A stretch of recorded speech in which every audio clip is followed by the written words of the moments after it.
الله والبقاء والسلام على عباده المصطفى أما بعد قال تبارك وتعالى في شأن حديث أعوذ بالله من الشيطان الرجيم بسم الله الرحمن الرحيم إن الله وملائكته يصلون على النبي يا أيها الذين آمنوا صلوا عليه وسلموا تسليما اللهم صل على سيدنا شفيعنا حبيبنا كريمنا نبينا مولانا محمد وعلى آله وأصحابه وبارك وسلم كما تحب وترضى وما تحب وترضى. قال رسول الله صلى الله عليه وسلم المرء مع من أحب أو كما قال صلى الله عليه وسلم. عزیزان من، دوستوں اور بزرگوں، ابھی میں جو حدیث کا ایک حصہ جو ہے آپ لوگوں کے سامنے تلاوت کیا، جس کا مفہوم ہے کہ جس چیز کے ساتھ جو شخص یہاں تعلق رکھتا ہے، محبت کا تعلق رکھتا ہے، اسی چیز کے ساتھ اس کا حشر ہوگا، اسی چیز کے ساتھ اس کا حشر ہوگا. یہ محبت کا تقاضا، یہ محبت کا تقاضا ہے. محبت کس سے کی جائے، کس سے نہ کی جائے. جب جس چیز سے محبت کرنا ہے وہ چیز جو کہ کام آئے گی قیامت میں، اس کے ساتھ ہمارا حشر ہوگا، وہ ہے ذات محمدی علیہ آپ صلی اللہ علیہ وسلم کی محبت یہاں ہے تو کل قیامت میں یہ محبت کی وجہ سے ہم بھی حضور صلی اللہ علیہ وسلم کے ساتھ آئے جائیں. یہ حدیث کا مفہوم ہے کہ حضور اکرم صلی اللہ علیہ وسلم سے محبت کرے. گزشتہ بار بھی میں جو ہے اس کی محبت رسول صلی اللہ علیہ وسلم کے بارے میں بولتا رہا. اب بھی کچھ نہ کچھ روشنی ڈالنے کی کوشش کروں گا.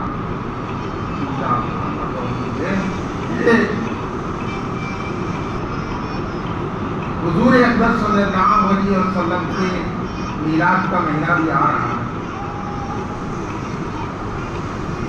حضور اکبر صلی اللہ علیہ وسلم کے میلاد یعنی کہ پیدائش کرتی، اس کو میلاد النبی صلی اللہ علیہ وسلم کہتے ہیں.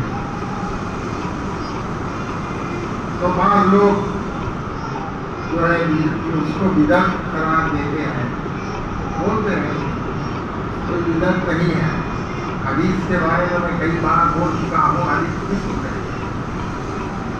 حضور صلی اللہ علیہ وسلم کے قول فعل اور تقریر ہی نہیں بلکہ صحابہ کے قول فعل اور تقریر حدیث میں آتے ہیں.